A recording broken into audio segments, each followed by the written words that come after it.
स्वागत सभी को प्रणाम। लास्ट वीडियो में हमने देखा कि किस तरह से इनकम टैक्स के कंपोनेंट्स बनाए गए, कैसे एक्ट काम करेगा, कैसे रूल्स काम करेगा। कई बार सुप्रीम कोर्ट का जजमेंट हम यूज करेंगे हमारे बचाव में। आज हम बात कर रहे हैं कि पापा कैसे इनकम पे इनकम टैक्स देंगे और पापा सचमुच इनकम टैक्स देने के लिए लायबल हैं क्या। कौन है वो इंडिया में जो इनकम टैक्स देने के लिए लायबल है? क्या सिर्फ सलमान खान नाना, क्या सिर्फ आप, या क्या सिर्फ मैं, या क्या सिर्फ पापा या मम्मी या अपने पड़ोस के शर्मा जी?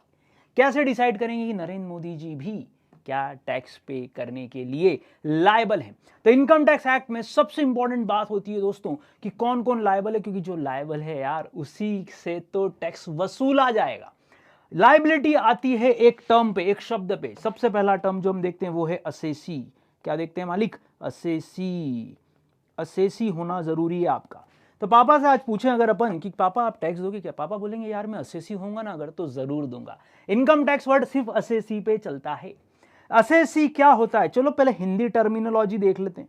हिंदी में इसको बोलते हैं करदाता। लाओ इसका इंग्लिश ट्रांसलेशन कर लो मालिक, बोलो क्या होगा? सर टैक्स और पेयर, टैक्स और पेयर। तो करदाता असेसी, ये है अपना टैक्स पेयर वाला लॉजिक। जो टैक्स पे करे वो टैक्स पेयर। तो डेफिनेशन कैसी होगी सर? असेसी मींस, लाओ मुझे बताओ दोस्तों, कल अपन ने पढ़ा था कौन सी टाइप की डेफिनेशन है? फटाफट से बोलो, अभी यहां तक देख के क्या लग रहा है? सर ये एग्जॉस्टिव लग रही है। Very good. तो असेसी मींस अ पर्सन। ओहो, एक और नया वर्ड आ गया ये तो। Assessee means a person. बोलो डेफिनेशन क्या बनाओगे? हु इज लायबल टू पे टैक्स। सिंपल वर्ड तो यही है सर, जो हमने वर्ड लिखे वो तो यही है, हु इज लायबल। अब क्वेश्चन आया सर ये पर्सन कौन है यार? क्यों? क्योंकि sir assessee means a person लिखा हुआ है, मतलब पहले पापा असेसी बने कि पहले पर्सन बने? ये बताओ फटाफट से। पापा बोल रहे हैं अगर मैं असेसी हुआ तो मैं टैक्स दूंगा। अपन बोल रहे हैं पापा असेसी की डेफिनेशन में आ रहा है पर्सन। तो लेट अस डिसाइड कि पहले तो आप, मैं, पापा, अमिताभ बच्चन, शाहरुख खान, सलमान खान, नरेंद्र मोदी जी, ये सब लोग जो हैं क्या पर्सन की डेफिनेशन में आ रहे हैं? तो इंपॉर्टेंट टर्मिनोलॉजी सबसे पहली जो इनकम टैक्स एक्ट में यूज करते हैं वो है मालिक पर्सन। क्योंकि जो पर्सन होगा वही असेसी बनेगा। कैसे प्रूव करता हूं ना मालिक, अभी देखो ना। आपने कॉन्ट्रैक्ट में पढ़ा था एक word, all contracts are agreement. याद है क्या कुछ थोड़ा बहुत? All contracts are agreement. अरे जाओ जाओ थोड़ा सा पीछे जाओ, यादों के झरोके में पीछे की तरफ जाओ। जब नए नए सीए सीईटी पढ़ रहे थे तो यह लाइन आई थी, all contracts are agreement but all agreements are not contract. All agreements are not contracts. ये लाइन हमने पढ़ी थी, याद करो, है ना। अब मुझे बताओ असेसी की शुरुआत में क्या लिखा? सर असेसी की शुरुआत में लिखा हुआ है वर्ड, वो है पर्सन। अगर असेसी में पर्सन लिखा, इसका मतलब वो असेसी अगर कोई व्यक्ति कहलाता है, अगर पापा असेसी हो गए तो मुझे बताओ पर्सन होंगे कि नहीं होंगे? सोचो सोचो सोचो, फटाफट से सोचो, मेरी तरफ देखो और सोचो। असेसी मीन्स अ पर्सन, इसका मतलब क्या है दोस्तों? इसका मतलब है पापा पर्सन होंगे तो ही असेसी माने जाएंगे। तो शुरुआत कैसे होगी? All assessees are person. लेकिन लेकिन लेकिन क्या हर पर्सन असेसी होगा? ये चेक करते हैं सेकंड लाइन के लिए कि पर्सन की डेफिनेशन में आता कौन कौन है। तो फिर देखेंगे कि क्या हमारी ये सेकंड लाइन हम सेटिस्फाई कर पा रहे हैं क्या। फर्स्ट लाइन तो सेटिस्फाई हो रही है क्योंकि असेसी की शुरुआत हुई असेसी मीन्स अ पर्सन से। हु इज लायबल टू पे टैक्स, ऐसा लाइन लिख सकते हैं, बिल्कुल लिख सकते हैं, लिखो ना। हु इज लायबल टू पे tax is called the assessee. बोलो यार, सिंपल डेफिनेशन। तो पापा अगर असेसी हो गए तो फिर हम टैक्स ले पाएंगे क्योंकि पापा की लायबिलिटी क्रिएट होगी। अगर आप असेसी हो गए तो आपसे भी टैक्स लिया जाएगा। तो फटाफट से मूव करते हैं दोस्तों पर्सन की डेफिनेशन की तरफ। सबसे पहला पर्सन का सेक्शन नोट करें, सेक्शन 231। और आप जानते हैं डेफिनेशन के सारे सेक्शन 2 में है। 2 क्लॉज 31 क्या होता है पर्सन? लाइए पर्सन की डेफिनेशन में कौन कौन आता है। ये टाइटल थोड़ा सा क्रॉस करके नया टाइटल डालना मालिक, लिखो यहां पर पर्सन, पर्सन और सेक्शन लिखो 231। पेज नंबर 5 जो आपके पास अभी नोट्स अवेलेबल है उस पे ये टेबल बना हुआ है, देखना जरा, उसको थोड़ा सा टाइटल ठीक करना, सेक्शन 231 इसको लिखना। कौन कौन पर्सन में आएगा? सर सबसे पहला पर्सन की डेफिनेशन इंक्लूसिव है। पर्सन की डेफिनेशन इंक्लूड्स करके है। तो पर्सन की डेफिनेशन की शुरुआत होगी पर्सन मींस नाना, पर्सन इंक्लूड्स। ये भी आपका एक एमसीक्यू है कि पर्सन की डेफिनेशन शुरू हो रही है पर्सन इंक्लूड्स। कौन कौन व्यक्ति पर्सन की डेफिनेशन में आएगा? सबसे पहला आप और मैं, और आपके मेरे लिए वर्ड यूज किया गया है वो है इंडिविजुअल। आप और मैं क्या कहलाएंगे मालिक? आप मैं सब नेचुरल पर्सन है क्या आर्टिफिशियल है? अपन भूत प्रेत आत्मा चुड़ैल क्या? नहीं नहीं सर, हम नेचुरल पर्सन है, हम ह्यूमन बींग्स हैं, तो हम सब कहलाएंगे क्या? इंडिविजुअल। हम बोल सकते हैं सारे ह्यूमन बींग्स इसमें कवर हो गए दोस्तों। बोलो मालिक। तो पापा बोलो, पापा पापा पर्सन में आएंगे? बिल्कुल सर। आप आओगे? हाँ। मैं आऊँगा? हाँ। क्या 2 महीने का एक बच्चा, 2 साल का एक छोटा सा बच्चा, 10 साल का एक माइनर भी क्या इंडिविजुअल में आएगा? यस, वो इंडिविजुअल में ज़रूर आएगा, भले ही वो 5 साल का बच्चा ही क्यों ना हो। सर वो क्या 5 साल का बच्चा भूत प्रेत है क्या? नहीं सर, इंडिविजुअल है। Very good. सेकंड है मालिक HUF, हिंदू अनडिवाइडेड फैमिली। लिखो govern by Hindu law, govern by Hindu law. ये क्या चक्कर है सर? अरे मालिक, इंडिया में 2 तरह के पर्सनल लॉज हैं, एक है हिंदू लॉ, एक है मुस्लिम law. HUF Hindu undivided family, Hindu अविभाजित परिवार को बोलते हैं। इनकम टैक्स इनको भी पर्सन मानता है, पर सर ये तो आर्टिफिशियल है। हाँ आर्टिफिशियल है, पर इसको भी पर्सन की कैटेगरी में लिया गया। गवर्न बाय हिंदू लॉ, सबसे पहला वर्ड ये लिखना है इसमें। दूसरा वर्ड लिखो two type of school, two type of school, 2 अलग अलग तरह के इंडिया में थॉट्स चलते हैं हिंदू लॉ को लेके भी।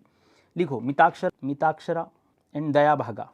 स्पेलिंग पे ध्यान देना दोस्तों, मिताक्षरा एंड दया भागा। सर ये होता क्या है?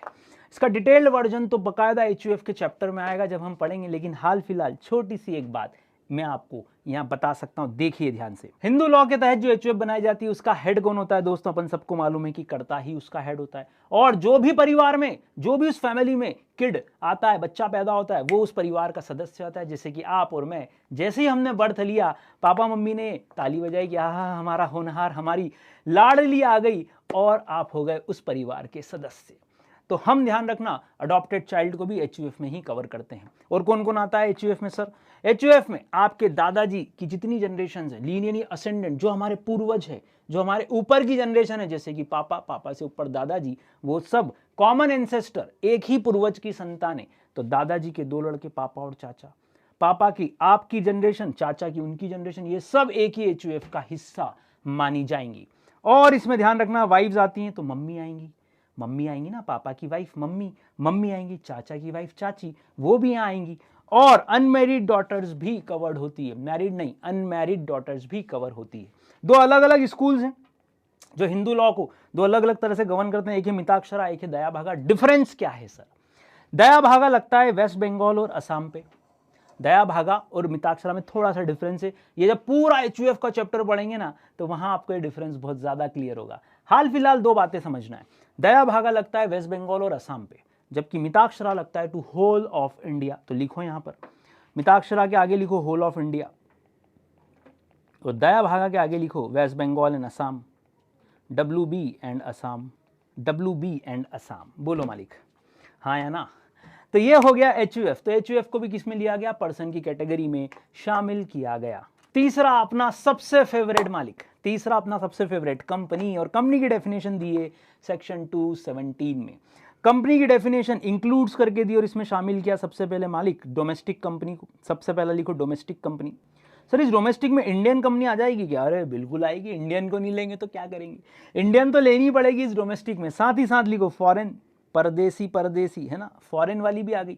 और अगर CBDT किसी को कंपनी मान लेगा, जैसे कि सपोज मैं एक पार्टनरशिप फॉर्म हूं, लेकिन CBDT ने बोला हम तो इसको कंपनी मानेंगे, तो अपन बोलेंगे माई बाप जैसा आपका आदेश। क्यों? क्योंकि टॉपेस्ट अथॉरिटी बोल रही है कि हम तो इसको कंपनी मानेंगे, तो मान ले दो।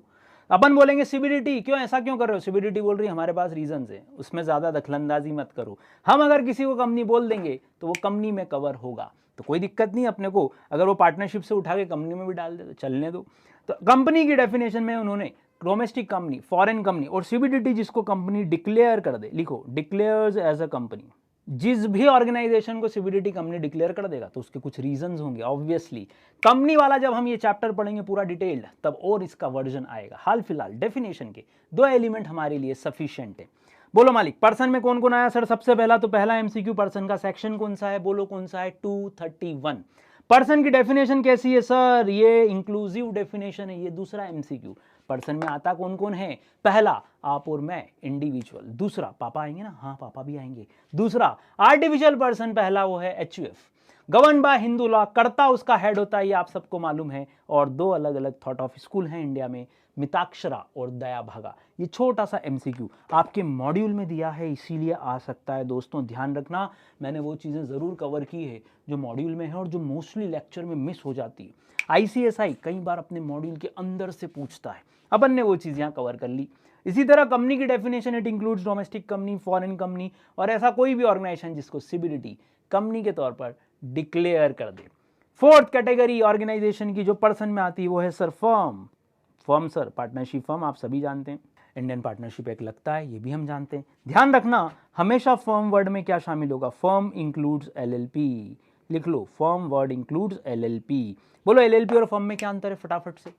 सर फर्म बनती है इंडियन पार्टनरशिप एक्ट के तहत, good, very good. Sir LLP बनती है लिमिटेड लायबिलिटी पार्टनरशिप एक्ट में। बोलो अंतर, पार्टनरशिप में लायबिलिटी अनलिमिटेड होती है, LLP में हमारी लायबिलिटी जो है वो लिमिटेड होती है। दोस्तों ये तो सबसे बड़ा डिफरेंस है। लेकिन इनकम टैक्स बोलता है हम जब भी फर्म वर्ड यूज करेंगे ना दोस्तों, उसी में LLP भी शामिल करेंगे। तो इनकम टैक्स दोनों को एक जैसे क्राइटेरिया पे लेता है। फिफ्थ कैटेगरी, बोलो कौन कौन सी पढ़ ली। सर पहला पढ़ लिया इंडिविजुअल, दूसरा पढ़ लिया HUF, तीसरा पढ़ लिया कंपनी, चौथा पढ़ लिया फर्म इंक्लूडिंग LLP, फिफ्थ है AOP और BOI। ये क्या होता है सर, फुल फॉर्म देखते हैं दोस्तों, पढ़ो full form, association of person और बॉडी ऑफ इंडिविजुअल्स।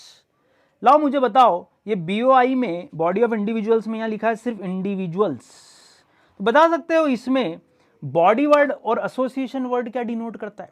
जब भी हम बोलते हैं बॉडी ऑफ पर्सन या एसोसिएशन ऑफ पर्सन हो, तो ये क्या होता है सर, बॉडी और एसोसिएशन वर्ड जो हैं वो इकट्ठा हो जाए, मतलब हम मानते हैं कि एक से ज्यादा लोग किसी पर्टिकुलर पर्पस के लिए इकट्ठा हुए।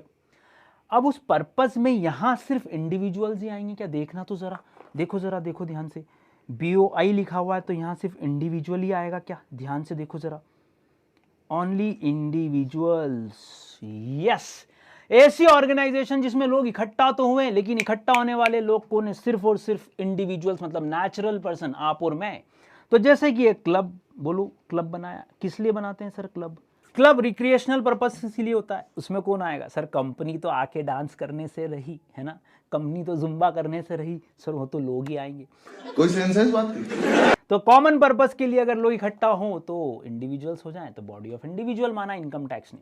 एसोसिएशन ऑफ पर्सन में सर पीछे वर्ड है पर्सन और आगे वर्ड है एसोसिएशन।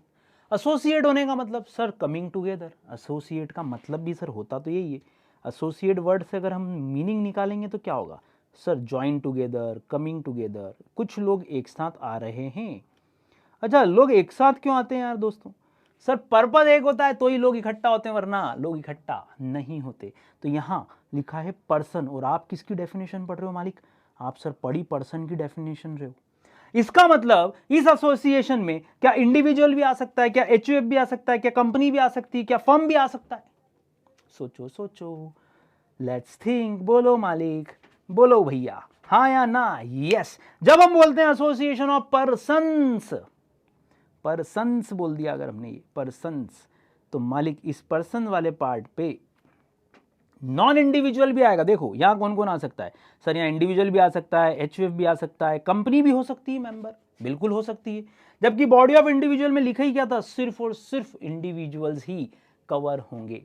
एसोसिएशन का एक एग्जांपल, जैसे कि ध्यान से सुनो, अगर आपने सुना होगा आपके शहर में जिस भी सिटी में आप, अलग अलग एसोसिएशन होती, एक एसोसिएशन आप सबने सुनी, वो है ज्वेलर्स एसोसिएशन या सराफा एसोसिएशन।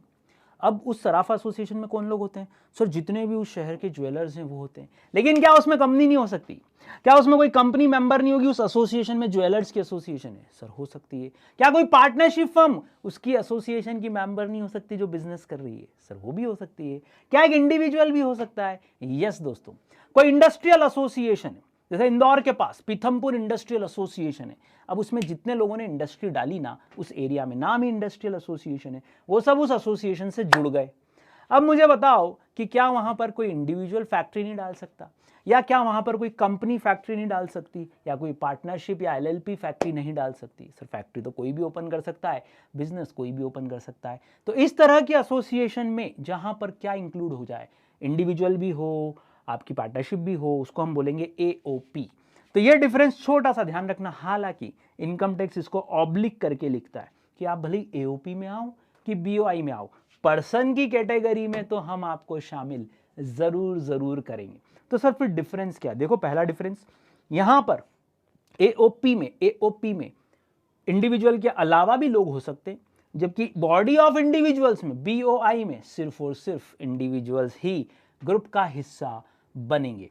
दूसरा डिफरेंस, AOP वॉलंटरीली लोग आते हैं फॉर अ कॉमन पर्पस और कोई प्रोड्यूसिंग एक्टिविटीज करते हैं, मतलब कुछ ना कुछ प्रॉफिट जनरेशन के लिए एसोसिएशंस बनाई जाती है, जबकि BOI में आपकी इच्छा हो तो आओ वरना मत आओ। कैसे भाई? अपन ने क्लब बनाया मस्त वाला, उसमें 1000 मेंबर्स हैं। अब आप थोड़े से आलसी हो, मैं थोड़ा सा आलसी हूं, अपनी नींद ही नहीं खुलती सुबह 6 बजे। अब क्लब में तो जिम भी है, क्या आप गए जिम करने? क्लब में तो स्विमिंग पूल भी है, क्या आप और में गए स्विमिंग पूल पे ऐसे हाथ पैर मारने, है ना, पानी में आज ब्लू है पानी पानी पानी करने? हम गए ही नहीं। रहने दो, बहुत बुरे लग रहे। तौबा तौबा तौबा, थारा मूड खराब कर दिया। हमारी नींद ही नहीं खुलती मालिक। तो क्या किसी ने जबरदस्ती फोन करके बोले नहीं आना ही पड़ेगा? ऐसा किसी ने नहीं बोला। तो मे और may not have a common will. Club का मैं मेंबर जरूर बन गया, लेकिन उससे कोई फर्क नहीं पड़ा। इसी तरह आपने मैंने एक एनजीओ बना लिया, हम 7 लोगों ने मिलकर एक एनजीओ बनाया कि हम गरीब परिवारों को, जो पुअर पीपल हैं, उनके लिए खाने की व्यवस्था करेंगे। आपने बोला यार देखो मैं मेंबर तो बन जाऊंगा सर, लेकिन मैं हूँ CS का स्टूडेंट, मेरे पास टाइम वैसे ही कम रहता है, मैं कंट्रीब्यूशन दे दूंगा लेकिन आऊँगा नहीं। मैंने कहा चलेगा भाई, पैसे की भी ज़रूरत पड़ती है खाना खिलाने के लिए, तू नहीं आएगा तो भी चलेगा, कोई दिक्कत नहीं, तेरा ये कंट्रीब्यूशन ही हमारे लिए बहुत काम का है। अब आप इस बॉडी ऑफ इंडिविजुअल का पार्ट तो हो गए, लेकिन कॉमन विल हो ये ज़रूरी नहीं है। तो ध्यान रखना, ये 2 छोटे छोटे से डिफरेंस जो अपने मॉड्यूल में दिए हुए हैं, उन मॉड्यूल से हमने ये पॉइंट्स उठाए हैं। छोटी सी 2 बात वापस से, AOP में सर पर्सन में इंडिविजुअल के अलावा भी लोग आ सकते हैं, क्योंकि हम तो पढ़ ही पर्सन की डेफिनेशन रहे। जबकि इंडिविजुअल्स में अगर बात करें BOI में, तो सिर्फ और सिर्फ इंडिविजुअल्स ही कवर होंगे। सेकंड पार्ट बोलो sir, voluntarily getting together for a common purpose, और उसमें कुछ ना कुछ प्रोड्यूसिंग एक्टिविटीज होना जरूरी है। एसोसिएशन अपने हित के लिए लड़ती है। गवर्नमेंट ने अभी हॉलमार्किंग कंपलसरी करी, तो एसोसिएशन अपने हितों के लिए लड़ेगी। सब कॉमनली बिजनेस में इकट्ठा होकर लड़ सकते हैं कि नहीं हम हॉलमार्किंग फॉलो नहीं करने वाले। ये प्रोड्यूसिंग एक्टिविटी है। जबकि BOI में आप आओ तो ठीक, नहीं आओ तो भी कोई वांदा नहीं है। ये कहलाती है AOP और BOI। नेक्स्ट एक और इंटरेस्टिंग यार, गवर्नमेंट ने अपने आप को भी नहीं बख्शना। गवर्नमेंट ने बोला हम भी अपने आप को पर्सन मानेंगे। कैसे? लोकल अथॉरिटी जिसमें आ जाती है म्युनिसिपल कॉर्पोरेशंस, लिखो म्युनिसिपल कॉर्पोरेशंस आ जाती है, म्युनिसिपल बॉडीज आ जाती हैं सारी मालिक। सेना के कंटेनमेंट बोर्ड होते हैं, सुना होगा आपने, कंटेनमेंट बोर्ड होते हैं सेना के, जहाँ सेना का छावनी जिसको हिंदी में बोलते हैं, वो भी इसमें आएंगी। अच्छा अपन ने सुना क्या हिंदी में वर्ड नगर पालिका, नगर परिषद, ये सब भी यहाँ पर कवर होंगे। तो इंदौर म्युनिसिपल कॉर्पोरेशन क्या लोकल अथॉरिटी में कवर होगा? यस, लोकल अथॉरिटी में इसको कवर किया जाएगा। फटाफट से बताओ पर्सन का डेफिनेशन क्या था? सर सेक्शन 231 जो कि इंक्लूसिव है, किस किस को शामिल किया? सबसे पहले आप और मैं, नेचुरल पर्सन आए, इंडिविजुअल्स, पापा को कवर किया, natural person, human being. Second HUF, Hindu law से गवर्न होती है। थर्ड कंपनी, सेक्शन 217, याद रखना डेफिनेशन में आता है, टिक करो MCQ। Fourth one is the firm including LLP। Fifth one बोलो AOP BOI। Sixth one local authority. अब सर इसके अलावा कौन बच गया? आपने सर नेचुरल भी कवर कर लिया और आर्टिफिशियल भी। हाँ मालिक, लेकिन गवर्नमेंट की बत्ती जली, कल को कोई नया फॉर्म ऑफ ऑर्गेनाइजेशन आ गया तो? जैसे LLP क्या 2008 से पहले था क्या? तो ऐसे कौन सी चीजें हैं जो आर्टिफिशियल है लेकिन ऊपर कवर नहीं हुई, तो उन्होंने उसको आखिरी में कवर किया। और आखिरी कैटेगरी है वो है आर्टिफिशियल ज्यूरिडिकल पर्सन। देखो है तो ये भी आर्टिफिशियल ही और पर्सन ही, बीच में एक वर्ड क्या है? ज्यूरिडिकल। सर ये क्या होता है समझो। मुझे बताओ ये BJP कहाँ जाएगी, कांग्रेस कहाँ जाएगी? सर ये ऑर्गेनाइजेशन है क्या? हाँ सर ऑर्गेनाइजेशन तो है। बताओ ये जो BJP कांग्रेस है इनका क्या करना है? और एग्जांपल दूं, आपकी DAVV या Delhi university DU, Delhi university का क्या करना है? कैलकाटा यूनिवर्सिटी। सर ऊपर आ रही क्या? देखो तो जरा। BJP क्या इंडिविजुअल है? ना सर ना। BJP क्या HUF है? नरेंद्र मोदी भले ही बोल रहे BJP मेरा परिवार है, क्या BJP नरेंद्र मोदी और HUF कहलाएंगे क्या? नहीं सर ये भी नहीं हो सकता। BJP कंपनी है क्या? Run by Amit Shah, Narendra Modi are the directors. ना ना ना सर, कंपनी में भी नहीं आ रहा है, पार्टनरशिप फर्म भी नहीं है। Association of person, sir producing activity नहीं है, पॉलिटिकल है तो पूरा। लोकल अथॉरिटी सर हो नहीं सकती, अब कहाँ ले जाऊँ? DAVV या दिल्ली यूनिवर्सिटी जो होती है, देवी अहिल्या यूनिवर्सिटी या Delhi university, Calcutta university, Mumbai university, कहाँ ले जाऊँ सर? इंडिविजुअल भी नहीं है, HUF भी नहीं है, कंपनी भी नहीं है, क्या करूँ इनका, कहाँ ले जाए इनको? और अपने जितने भी देवी देवता डिटीज हैं, देवी देवताओं को बोलते हैं डिटीज, स्पेलिंग का ध्यान रखना, DEITIES, ये नहीं लिखना हो तो DEITY लिख लो।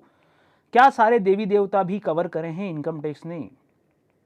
यस, सुप्रीम कोर्ट ने जजमेंट दिया मालिक कि जितने भी देवी देवता हैं, धार्मिक स्थल है, वो सब भी इस आर्टिफिशियल जुरिडिकल पर्सन में कवर होंगे। तो महाकालेश्वर मंदिर ट्रस्ट भी आर्टिफिशियल जुरिडिकल पर्सन हो सकता है, बिल्कुल।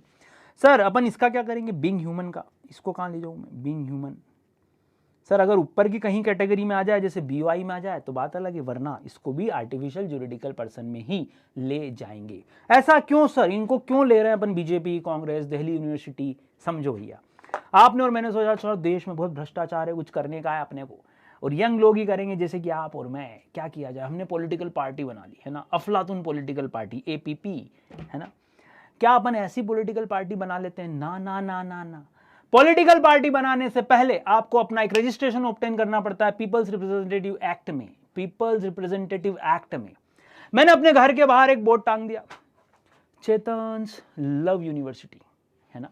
आपने पूछा सर ये लव यूनिवर्सिटी क्या होती है, यहाँ क्या पढ़ाओगे? मैंने कहा भाई दुनिया में बहुत नफरत है यार, चारों तरफ अंधकार ही अंधकार है, मैं यहाँ प्रेम करना सिखाऊंगा, स्नेह से रहना सिखाऊंगा। अपन हमेशा लड़ते ही रहते हैं लोगों से, थोड़ा सा प्यार भी हो जाए। तो I will issue some diploma courses, मैं कुछ 1 ईयर डिग्री कोर्सेज दूंगा कि प्यार से बातचीत कैसे की जाती है ना, अपना डिप्रेशन कैसे कम किया जाता है, how to be a natural human, ऐसे कुछ कोर्सेज मैं आपको लॉन्च कर दूंगा। मैंने घर के बाहर ही बोर्ड टांग दिया और आपको सर्टिफिकेट बांटना शुरू कर दिए, चेतन्स लव यूनिवर्सिटी, मेरे नाम से मैंने यूनिवर्सिटी खोल दी। क्या ऐसे कोई भी व्यक्ति अपने घर के बाहर बोर्ड टांग देगा तो यूनिवर्सिटी हो जाएगी? कि यूनिवर्सिटी के लिए भी कोई एक्ट होता होगा, UGC एक्ट लगता है, उसके ऊपर कोई परमिशन लगती है, ग्रांटिंग लगती है, तब जाके वो ऑर्गेनाइजेशन फॉर्म होता है। तो दोस्तों इसीलिए आखिरी कैटेगरी में देखो उन्होंने एक वर्ड यूज किया, वो है ज्यूरिडिकल। इस ज्यूरिडिकल वर्ड का मतलब क्या है? लीगल। आर्टिफिशियल पर्सन बोल रहे हैं ना, आर्टिफिशियल लीगल पर्सन बोल रहे हैं। जो ऊपर की कैटेगरी में ना आ पाए वो नीचे आ सकता है, लेकिन उसका लीगल एग्जिस्टेंस होना जरूरी है। तो बीजेपी, कांग्रेस, आप, BSP, बहुजन समाज पार्टी मायावती जी की, है ना, TMC बनर्जी जी की, अपना ममता बनर्जी जी की, ये सब जो हैं पॉलिटिकल पार्टी हैं, लेकिन ये रजिस्टर्ड हैं। इन सब को आखिरी कैटेगरी में कवर किया गया। तो बोलिए दोस्तों, 7 अलग अलग कैटेगरी पर्सन की डेफिनेशन की कौन कौन सी ली हमने? 231 इसका सेक्शन है, इंक्लूसिव डेफिनेशन है। पहला इंडिविजुअल, आप और मैं। दूसरा बोलो मालिक, HUF। Third one company, section 270। Fourth one firm and LLP। Fifth one AOP BOI। Sixth one sir अपना लोकल अथॉरिटी। और आखिरी है जो इन सब ऊपर की कैटेगरीज में ना आए वो कहलाएगा आर्टिफिशियल जुरिडिकल पर्सन। इन 7 कैटेगरी में जो पर्सन आएगा उसके लिए मैं चेक करूंगा कि क्या वो इस असेसी वर्ड में कवर हो रहा है। अब मुझे बताओ, पर्सन की डेफिनेशन में जो आएगा वही क्या कहलाएगा? सर वही असेसी हो सकता है। तो पापा पर्सन है कि नहीं? सर पापा पर्सन है ना। कैसे मालूम? सर अभी तो देखा ये, पापा यहाँ आ जाएंगे ना नेचुरल ह्यूमन बींग में। बोलो फटाफट से, नेचुरल ह्यूमन बींग में पापा आएंगे? यस बिल्कुल आएंगे। बोलो मालिक, है ना, बोलो हाँ या ना फटाफट से। यस। क्या पापा पर्सन है? यस। क्या आप पर्सन हो? यस। क्या 5 साल का बच्चा पर्सन है? यस। लेकिन क्या 5 साल का बच्चा और आप टैक्स दोगे क्या? नहीं। तो दोस्तों हम जानते हैं कि आपसे और बच्चे से तो टैक्स नहीं ले सकते, इसका मतलब आप पर्सन तो हो लेकिन असेसी नहीं हो। लेकिन पापा, सर पापा पर्सन भी हैं, पापा इनकम टैक्स भी देते हैं और लायबल भी हैं। इसका मतलब पापा पर्सन होने के साथ साथ असेसी वर्ड में भी आएंगे। तो बताओ अपनी ये लाइन सही है क्या? All assessees are person. अगर पापा को हम असेसी बोलेंगे तो पापा पर्सन तो हैं, लेकिन आप और मैं पर्सन हो सकते हैं, पर असेसी हो ये जरूरी नहीं है लल्ला। तो ध्यान रखिएगा, सेकंड लाइन हम क्या चेंज करेंगे? All persons are not assessee. बोलो मालिक। तो जो हमारा बचपन वाला सबसे पहला कॉन्ट्रैक्ट की लाइन थी वो यहाँ इनकम टैक्स में भी अप्लाई हुई। All assessees are person but all person are not an assessee. ये बात ध्यान रखिएगा। अब आते हैं अपनी एक्चुअल डेफिनेशन की। सर असेसी माना किसको जाए? पर्सन तो हमने समझ लिया कि पर्सन में कौन कौन होता है। अब देखते हैं असेसी किस किस को मानते हैं। सबसे पहला पार्ट, सेक्शन याद रखना है मालिक, सेक्शन 27 ये लिखा हुआ है यहां पर, सेक्शन 27 असेसी का सेक्शन है। असेसी की डेफिनेशन में सबसे सिंपल पार्ट तो यही है, अगर हम उसको करदाता बोल रहे हैं मतलब वो व्यक्ति जो टैक्स पे करेगा। तो डेफिनेशन क्या होनी चाहिए sir? Any person by whom any tax is payable, जिसको टैक्स पे करने की लायबिलिटी है, पेएबल जिसको लायबिलिटी है वो व्यक्ति कहलाएगा असेसी। एनी पर्सन जिसको यहां पर लायबिलिटी पे करनी है, चाहे वो टैक्स की हो, चाहे वो इंटरेस्ट की हो, चाहे वो पेनल्टी की हो, किसी भी तरह का अमाउंट हो सकता है, कोई भी अमाउंट हो सकता है, चाहे वो रिफंड ही क्यों ना हो यार, अपने को उसको असेसी बोलने का है। तो बहुत सिंपल डेफिनेशन, एनी पर्सन जिसकी भी लायबिलिटी आ जाए। तो देखो मेन वर्ड क्या है, कोई भी टैक्स पे करना हो, कोई भी चार्ज पे करना हो, पेबल वर्ड यूज करना पड़ेगा। तो ये हो गई हमारी नॉर्मल डेफिनेशन, ये था मीनिंग वाला। अब बात करते हैं इंक्लूसिव की भैया, उसी डेफिनेशन में इंक्लूसिव भी आ गया। तो मीन प्लस इंक्लूसिव मतलब एग्जॉस्टिव प्लस इंक्लूसिव डेफिनेशन है मालिक ये। अब इसमें 3 अलग अलग कैटेगरी और डिवाइड की गई जिसको हम असेसी मान सकते हैं। बोलो भैया, पहला, एनी पर्सन अगेंस्ट हुम, जिसके खिलाफ कोई कार्रवाई चल रही है मालिक, इनकम टैक्स लॉ में जिसके भी खिलाफ कोई नोटिस आ जाए, कोई कार्रवाई शुरू हो, कोई प्रोसीडिंग स्टार्ट हो जाए, वो मेरे लिए असेसी हो जाएगा। कार्रवाई शुरू क्यों होगी सर? यार देखो, आपने, आपकी इनकम थी 10 लाख रुपए और आपने बताई थी 5 लाख रुपए, तो इनकम से रिलेटेड आपको नोटिस आया हुआ है कि आपने इनकम छुपाई। उल्टा भी हो सकता है, आप और बड़े वाले हो, आप बोल रहे हो मेरा तो लॉस है सर 10 लाख का, जबकि 10 लाख की इनकम है। आप लॉस ज्यादा बता रहे हो ताकि नेगेटिव इनकम हो जाए तो कुछ टैक्स लगे ही ना। जैसे ही आपने बोला लॉस ज्यादा है, डिपार्टमेंट को शक हुआ, उन्होंने छानबीन की, है ना, और सीआईडी बनने के बाद उन्होंने देखा कि आपको तो इनकम हुई थी 10 लाख की, आप उल्टा लॉस बता रहे हो, तो उन्होंने उठा के नोटिस फेंक दिया कि भैया ये क्या है, आपको तो इनकम है। तो नोटिस किस लिए आ सकता है sir? Regarding any income, regarding any loss. और कभी कभी मेरे दिल में ख्याल आता है, अरे नहीं, कभी कभी हो सकता है आपने टैक्स डिपॉजिट कर दिया 1 लाख, लेकिन आपका टैक्स फाइनल बना 75,000। बोलो क्या गवर्नमेंट पैसे खा के भाग जाएगी? नहीं सर, हम गवर्नमेंट से रिफंड मांगेंगे। कितने का? 25,000 का। तो 25,000 के रिफंड के लिए आप गवर्नमेंट को जब अप्लाई करोगे तो उसके लिए भी वो प्रोसीडिंग शुरू करेंगे कि इसको रिफंड देने का है कि नहीं देने का है, रिफंड बनता है या नहीं बनता, तो भी आप कहलाओगे असेसी। तो असेसी का सेकंड पार्ट जो बोलता है इंक्लूसिव, जिसके खिलाफ प्रोसीडिंग चल रही है। प्रोसीडिंग 3 चीजों को लेके हो सकती है दोस्तों, पहला इनकम, दूसरा लॉस और तीसरा रिफंड। इनमें से अगर किसी भी चीज के लिए इनकम टैक्स वालों ने आपको नोटिस दिया तो आप कहलाओगे असेसी। सेकंड पॉइंट, एक ऐसा व्यक्ति हु इज रिप्रेजेंटेटिव असेसी। क्या बोलते हैं इसको अपन? Representative assessee. सर ये क्या होता है? अरे लिखो तो सही, बता रहा हूं ना दोस्तों, लिखो रिप्रेजेंटेटिव असेसी। सर ये होता कौन है? अरे बता रहा हूं, लिखो फटाफट। ये देखिए मालिक, रिप्रेजेंटेटिव असेसी के लिए मैंने कुछ छोटा सा एक डायग्राम बनाया। जैसे कि मान लो राम की डेथ हो जाए और उसकी इनकम पे टैक्स आप किससे मांगोगे? उसके लड़के मोहन से। क्यों सर? अरे राम की डेथ हो गई मान लो जुलाई के मंथ में, तो मालिक क्या उसने अप्रैल मई जून जुलाई कमाया कि नहीं कमाया? सर कमाया। इस पे टैक्स कौन देगा? राम को बुलाओ। अबे राम को कहां से बुलाएं, राम तो निकल लिया, क्या करें फिर? सर उसके लड़के से बात करते हैं ना, वो टैक्स देगा ना। क्योंकि आप जानते हैं, आपने कॉन्ट्रैक्ट में पढ़ा था कि सक्सेशन का केस होता है जिसमें फादर की सारी असेट और सारी लायबिलिटी सन पे जाती है। तो क्या हम इस सन को रिप्रेजेंटेटिव असेसी बना दें? हाँ, मोहन बोल रहा है मेरी कोई इनकम ही नहीं है, I am not an assessee. हम बोल रहे हैं मालिक इनकम नहीं है, बहुत बढ़िया, आप असेसी नहीं हो मान लिया, लेकिन आप रिप्रेजेंटेटिव असेसी तो हो। वो पूछ रहा है कैसे? हम समझा रहे हैं वो फादर की डेथ हुई थी ना आपकी, तो उन्होंने जो इनकम कमाई 3-4 महीने 5 महीने, उसका टैक्स आपको देना है मालिक। तो वो बोलेगा ओके, तो मैं रिप्रेजेंट कर रहा हूं अपने फादर को। Yes, he is representing his father. इसी तरह से आपने डीआईडी जीता, है ना, डांस इंडिया डांस जीता, तो डांस इंडिया डांस में आपने जीते 10 लाख रुपए। अब क्या करें सर? ये तो चलो आपकी स्किल पे आ गया। अच्छा, पर अगर आपके ग्रैंडफादर ने, कल मैंने बोला था ना, आपके दादाजी ने आपको 5 लाख रुपए गिफ्ट करे, उस पर ब्याज आया 50,000 रुपए और इनकम टैक्स वाला आपसे टैक्स मांगने आ गया था, तो आपने क्या जवाब दिया था? सर मुझे तो सिर्फ सुसु करना आता है, टैक्स देना तो आता ही नहीं है। तो वो कौन पे करेगा? आपके लीगल गार्जियंस, आपके पेरेंट्स उसके लिए लायबल होंगे। पापा से हम बोल रहे हैं पापा जी इस बच्चे की इनकम के लिए आप रिप्रेजेंटेटिव असेसी हो। तीसरा केस, कोई नॉन रेसिडेंट है, जैसे कि बिल गेट्स अगर इंडिया में यहां बिजनेस कर रहा है, तो बिल गेट्स तो यहां होता नहीं, वो अपना यहाँ एजेंट अपॉइंट करता है, तो वो एजेंट क्या कहलाएगा, वो एजेंट कहलाएगा रिप्रेजेंटेटिव असेसी।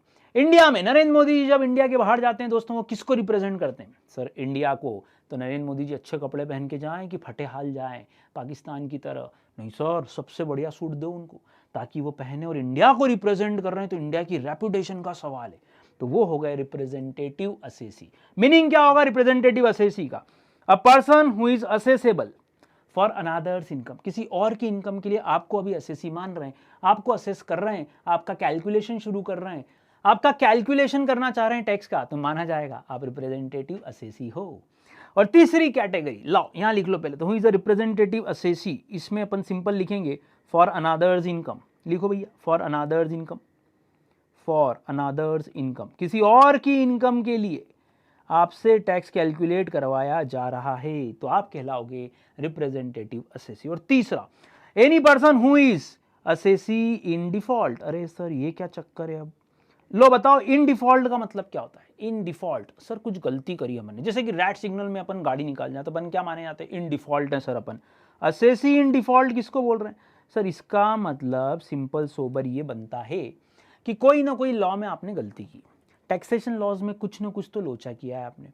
अच्छा, अगर आपसे कोई डिफॉल्ट हो जाए, जैसे इनकम टैक्स लॉ बोलता है कि टीडीएस करो, एक सेक्शन है टीडीएस का, आपने पढ़ा नहीं है अभी, लेकिन इनकम टैक्स लॉ बोलता है भैया टीडीएस का सेक्शन आपको लगाना पड़ेगा। तो हो सकता है कोई व्यक्ति ना तो यहाँ आ रहा हो ऊपर के किसी भी पॉइंट में, यहाँ पर ना ही यहाँ आ रहा हो, ना ही यहाँ आ रहा हो, इसके बावजूद वो असेसी हो सकता है अगर उसने कोई गलती कर दी तो बोलो क्या बोलना है, रिप्रेजेंटेटिव असेसी के बाद assessee in default who makes some default, who makes some default, वो कहलाएगा असेसी इन डिफॉल्ट। तो देखो ये डायग्राम इस तरह बनाना चाहो तो ठीक, वरना अपन ने वहां कवर कर ही लिया है। हमने एक को माना रेगुलर और बाकी दो को माना डिम्ड। डिम्ड का मतलब बता दो भैया, मान लिया जाएगा भले ही हो या नहीं हो। तो ये नीचे के दो केस के नीचे एरो बना लो एक और लिखो डिम्ड असेसी, डिम्ड असेसी। अब बताओ मोहन एक्चुअली असेसी था क्या, नहीं सर वो तो उसके फादर की डेथ हो गई थी इसलिए अपन ने उससे टैक्स मांग लिया, मतलब वो किसी और को रिप्रेजेंट कर रहा था। हाँ सर। एक्चुअल असेसी था, नहीं सर हमने मान लिया, है ना। तो डिम्ड असेसी कहलाएगा ऐसा व्यक्ति। तो ध्यान रखिएगा ये थी असेसी की छोटी सी डेफिनेशन सेक्शन 27। रिपीट करो फटाफट से, कोई भी ऐसा व्यक्ति जो लायबल है for the tax, for the interest, for the fees और एनी अदर सम पेएबल, कुछ भी पे करने की अगर इनकम टैक्स में लायबिलिटी है तो आप हो गए गवर्नमेंट के प्यारे प्यारे बच्चे और आपसे गवर्नमेंट बोलेगी भैया टैक्स दे दो ना, आप असेसी हो। पापा अगर टैक्स पे करने के लिए लायबल हैं तो पापा असेसी हैं।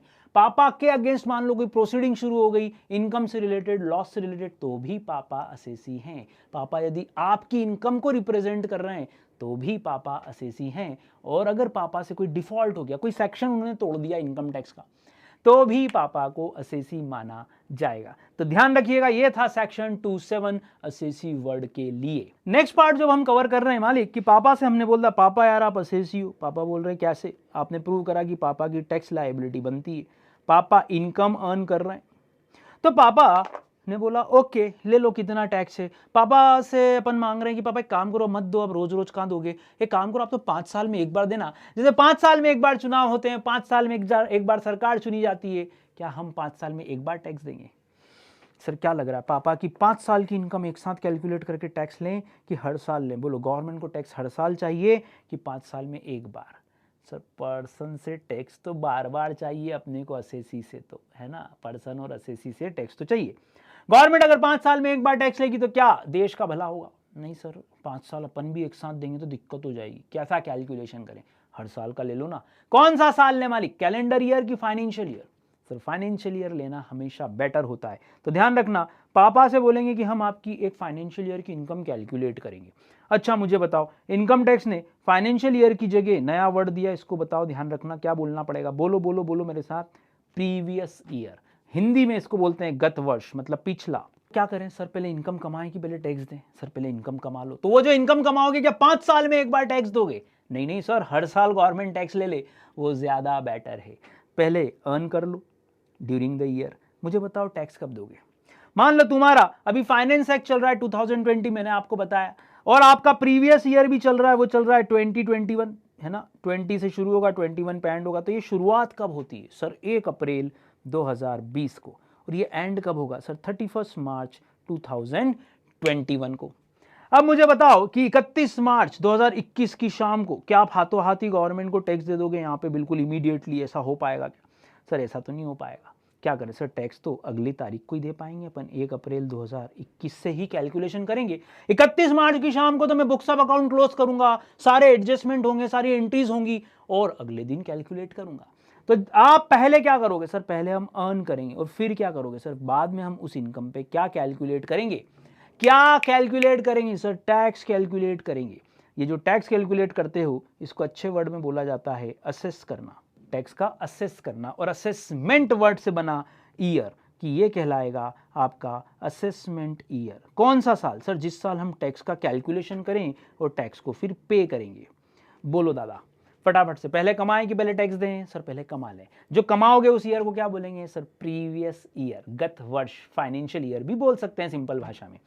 जिस साल टैक्स दोगे उसको क्या बोलेंगे सर? पहले हम कमा लें फिर उसका टैक्स अगले साल दे देंगे, तो वो कहलाएगा असेसमेंट ईयर। बोलो तुम्हारा असेसमेंट ईयर क्या सर? अगर प्रीवियस ईयर 2021 है तो असेसमेंट ईयर हो जाएगा हमारा 21-22। देखना तो जरा सही लिखा क्या मैंने? पहले हमने कमाया कौन से साल सर? 20-21 में कमाया। 1 अप्रैल 2020 से लेके 31 मार्च 2021 तक मैंने पहले इनकम अर्न की। Then I have to calculate the tax, then I have to assess my tax कि मेरा टैक्स लाइबिलिटी कितना बनता रहे, फिर मेरे को गवर्नमेंट को पे करने का। बोलो ये सब कब होगा सर? हाथों हाथ 31 मार्च को तो नहीं हो पाएगा सर, होगा तो अगले साल ही। इसीलिए गवर्नमेंट जानती थी कि पहले आप अर्न कर लो बहुत आराम से, फिर आप आराम से कैलकुलेशन करके टैक्स पे कर देना, हम आपको थोड़ा समय भी प्रोवाइड कर देंगे, टाइम भी दे देंगे 3-4 महीने का, आराम से कैलकुलेट करना। जिस ईयर में आप टैक्स असेस करोगे, कैलकुलेट करोगे और पे करोगे वो कहलाएगा असेसमेंट ईयर। कॉमन सेंस ये बोलता है कि असेसमेंट ईयर बाद वाला साल है जिस साल आप कमा रहे हो उसका। तो एक डेफिनेशन और क्या बना सकता हूं? बोलो असेसमेंट ईयर की डेफिनेशन या प्रीवियस ईयर की डेफिनेशन क्या लिखे अपन? तो बताएं प्रीवियस ईयर की डेफिनेशन जो कि सेक्शन 3 में दी हुई है क्या बना सकते हैं सर? पहले हम कमाते हैं फिर टैक्स देते हैं, तो हम ये बोल सकते हैं क्या? असेसमेंट ईयर के पहले का ईयर कहलाता है, प्रीसीडिंग मतलब पूर्व का, पहले का। असेसमेंट ईयर के पहले का ईयर कहलाता है फाइनेंशियल ईयर, वो ईयर कहलाएगा इनकम टैक्स में प्रीवियस ईयर। चेक करो, असेसमेंट ईयर है तुम्हारा 21-22, इसका पिछला साल मतलब 2021, ये जो फाइनेंशियल ईयर है यही कहलाएगा आपका प्रीवियस ईयर। उल्टा भी बोल सकते थे, असेसमेंट ईयर के लिए क्या बोलोगे सर? प्रीवियस ईयर का अगला साल कहलाएगा असेसमेंट ईयर। बोलो भैया। तो हमने एक डेफिनेशन तो ये बनाई, फिर हम अभी कौन सा प्रीवियस ईयर फॉलो कर रहे हैं? लिख लो भैया, 2020-21 फॉलो कर रहे हो आप इस एग्जाम के अटेम्प्ट के लिए। 2021 इस दिसंबर अटेम्प्ट के लिए हम फॉलो कर रहे हैं, ये स्पेसिफिकली दिसंबर अटेम्प्ट के लेक्चर्स है मालिक। तो दिसंबर अटेम्प्ट के लिए आप प्रीवियस ईयर फॉलो कर रहे हो 2021। और sir will previous year always start from 1 अप्रैल? ये बाद में समझते हैं, लेकिन पहले दो बातें। पहला, फाइनेंशियल ईयर जो कि असेसमेंट ईयर का पिछला होता है, तो असेसमेंट ईयर की डेफिनेशन का सेक्शन टिक करो मालिक, 29, सेक्शन 29 टिक कर लो दोस्तों, सेक्शन 29 टिक कर लें दोस्तों, सेक्शन 29 क्लिक करें। ये हो गया 21, 2021 तो हो गया फाइनेंशियल। अब असेसमेंट इनका सेक्शन, सेक्शन 29। अब ये सेक्शन 29 क्या बोलेगा दोस्तों? सेक्शन 29 क्या कहानी बोलेगा? ये जो सेक्शन 29 है ये बोलता है कि हम असेसमेंट ईयर को क्या माने? प्रीवियस ईयर का अगला साल ही क्या कहलाना चाहिए? असेसमेंट ईयर कहलाना चाहिए। बहुत सिंपल डेफिनेशन है ये तो means the period starting from 1 April and ending on 31 March of the next year. बोलो किस साल की बात होगी? नेक्स्ट ईयर की। तो इस प्रीवियस ईयर का असेसमेंट ईयर क्या बताओगे सर? ये बताएंगे हम 21-22। लिखो भैया। तो हम पूरे इनकम टैक्स में जो पढ़ने जा रहे हैं वो है हमारा प्रीवियस ईयर 2021 और असेसमेंट ईयर 21-22। क्या सर दोनों को एक साथ बोलना जरूरी है? ना, आपको एक बात बोल दोगे मैं समझ जाऊंगा। आपने बोल दिया असेसमेंट ईयर 21-22, मैं समझ जाऊंगा कि आप बात कर रहे हो प्रीवियस ईयर 2021 की। दोस्तों दोनों एक साथ नहीं बोले जाते, कोई एक चीज भी बोल दोगे चल जाएगा, मुझे कोई दिक्कत नहीं है। तो मुझे ये बताओ कि इन प्रीवियस ईयर और असेसमेंट ईयर का जो फिल इन द ब्लैंक है वो कैसे फिल करोगे? मैंने आपको यहाँ फिल इन द ब्लैंक्स दिए हैं कुछ, यहाँ आपसे पूछ रहा हूँ प्रीवियस ईयर बताओ मालिक। आपको मैंने असेसमेंट ईयर ऑलरेडी दे रखा है 5-6, यहाँ भी एक असेसमेंट ईयर दे रखा है 10-11। मैं पूछ रहा हूँ आपसे प्रीवियस ईयर बताओ। इधर मैंने थर्ड क्वेश्चन में दे रखा है कि 98-99 मेरा अगर प्रीवियस ईयर है तो बताओ यहाँ फिल इन द ब्लैंक्स में असेसमेंट ईयर क्या आएगा? सॉल्व करो मालिक, बोलो बोलो बोलो। 5-6 अगर मेरा असेसमेंट ईयर है तो सर असेसमेंट ईयर का पिछला साल प्रीवियस ईयर होता है, तो इसका मतलब सर यहाँ आना चाहिए 0405। Very good. Okay 10-11 assessment year sir, इसका पिछला साल 10-11 से पिछला साल होता है sir 9-10, okay 09-0-10 09-10 2009-10 is the previous year for assessment year 10-11, okay sir समझ में आ रहा है, यस। नेक्स्ट बोलो, अगर 98-99 आपका प्रीवियस ईयर है, देखो अपना इनकम टैक्स कब से शुरू हुआ था, 1962 से, 61 का तो एक्ट और 1490-62 से शुरू हुआ था, तो तब से असेसमेंट ईयर प्रीवियस ईयर का कंसेप्ट चल रहा होगा ना मालिक। तो मैं आपसे बहुत पुराना साल भी पूछ सकता हूँ, बोलो 98-99 प्रीवियस ईयर का असेसमेंट ईयर क्या होगा सर, वो होगा 99-2000, ओके। फिर 2001 टू असेसमेंट ईयर का प्रीवियस ईयर क्या होगा सर, इसका प्रीवियस ईयर होना चाहिए 2000-2001, बहुत बढ़िया। 2021 प्रीवियस ईयर का असेसमेंट ईयर, पहले हम इनकम कमाएंगे 20-21 में, टैक्स देंगे 21-22 में, वेरी गुड 2021-22, क्लियर। चलो असेसमेंट ईयर 22-23 का प्रीवियस ईयर सर, इसका पिछला साल लेना पड़ेगा, तो वो क्या हो गया, अरे सर बड़ा आश्चर्य हो रहा है, ये दो बार आ रहा है क्या, ये दो बार आ रहा है, नहीं सर, ये लास्ट ईयर असेसमेंट ईयर था, इस बार ये प्रीवियस ईयर है। क्या ऐसा बोल सकते हैं कि हर असेसमेंट ईयर आगे जाके प्रीवियस ईयर हो जाता है, बोल सकते हैं, सास भी कभी बहू थी मालिक, है ना। तो हर असेसमेंट ईयर क्या बनेगा बाद में, प्रीवियस ईयर, या उल्टा बोल लो, हर प्रीवियस ईयर पहले क्या था, पहले वो असेसमेंट ईयर ही तो था।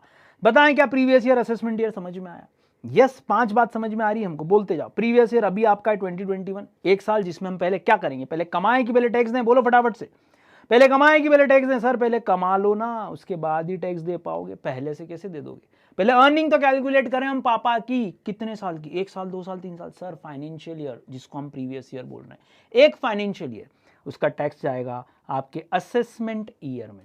हमारे सिलेबस के हिसाब से हमारा प्रीवियस ईयर है 2021 और असेसमेंट ईयर है 21-22, ध्यान रखिएगा। ये मैंने आपको कुछ एग्जांपल्स सॉल्व करवाए।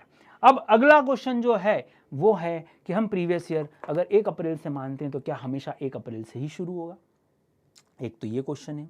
दूसरी बात आती है कि इनकम को कैसे कैलकुलेट करेंगे हम, पापा ने कितने तरीकों से कमाया, उन तरीकों का क्या करना है, कैसे पापा की इनकम पूरे साल भर की जोड़नी है ना, ये देखा, ये साल भर की पूरे प्रीवियस ईयर की इनकम जब हम इकट्ठा करेंगे तो पापा को बैठाना पड़ेगा अपने को, पापा जरा बैठना जरा साथ में, पापा बोलेंगे क्यों, पापा मैं सीएस एग्जीक्यूटिव स्टूडेंट हूँ, मैं आपकी इनकम कैलकुलेट कर सकता हूँ, बैठो जरा, मैं भी टैक्स पढ़ रहा हूँ।